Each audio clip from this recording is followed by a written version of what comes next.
Koosumo's new shoes. The mission lady entered the dormitory room to find Koosumo and Kamari wide awake, whispering to each other. "Good morning," greeted the lady. "I have something for you girls. I hope they will fit." She held up 2 pairs of sandals, which seemed to be about the right size.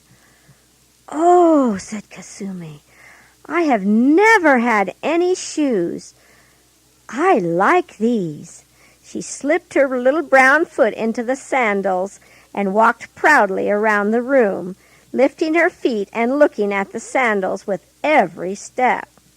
Kamari put on the other pair, but had trouble with the fasteners. The mission lady helped, and soon Kamari was walking behind Koosumo. She, too, was proud of her sandals. "May I keep them?" asked Koosumo. "Certainly, my dear," said the lady. "I am giving them to you as a gift. I want you to wear them always so that you will not become sick." The lady drew the girls close as she exclaimed, "You see, there are dangers called hookworms that live in the ground. Sometimes these worms come into the body through the feet. They eat all the good things in the body and drain the life, and the person becomes very sick. You will wear the sandals to keep the hookworms from coming into your bodies, won't you?"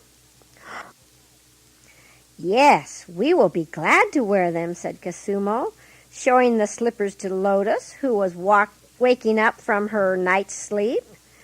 For many days, Koosumo proudly wore her sandals wherever she went.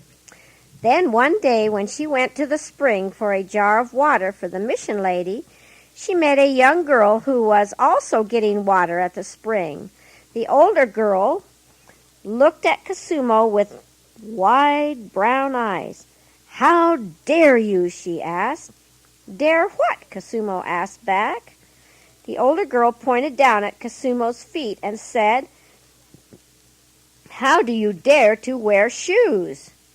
"Because I like them," said Koosumo proudly. "Why?" "Don't you know the high caste people won't allow you to wear them? It is their privilege alone to wear the shoes. Now take them off and put them down by that stone. Take your jar of water and go back to the mission at once." Koosumo hesitated. "But they are my shoes," she said. "The kind mission lady gave them to me. She wants me to wear them all the time." "Take them off," demanded the girl, coming closer. Koosumo was frightened. She had heard how unreasonable the high-class people can be in certain matters, so she decided it would be better to do as the girl commanded. She slipped the sandals off and placed them by the stone.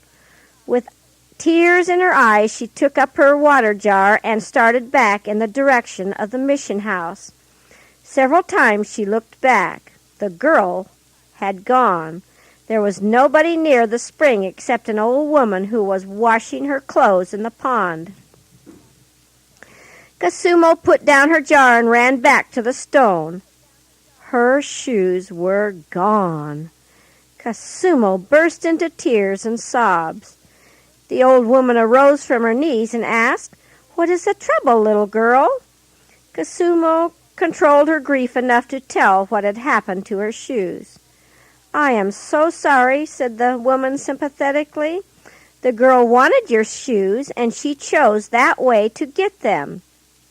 "But they were my shoes. The mission lady gave them to me," sobbed Koosumo. Then she turned and went towards the mission house with her jar of water. The mission lady listened to Koosumo's story. Then she put her arm gently around the girl and drew her close.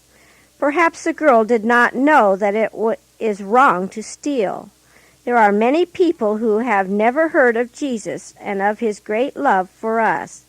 They do not know what it means to love their neighbor as themselves. So we must pray for them and for this little girl who has not learned the better way of life. Someday we may have a chance to talk to that girl and tell her that Jesus loves her too."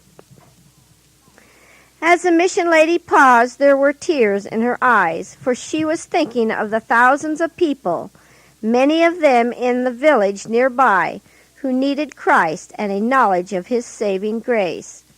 "There is so much work to do," she whispered after a few moments. Is there something I can do to help?" asked Koosumo, wiping away her tears.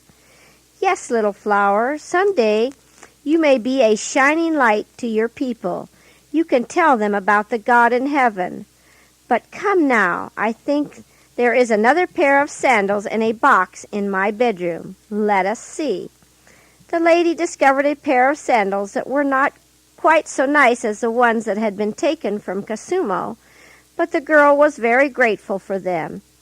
"Thank you very much," beamed Koosumo as she ran to tell her experience to Lotus and Kamari.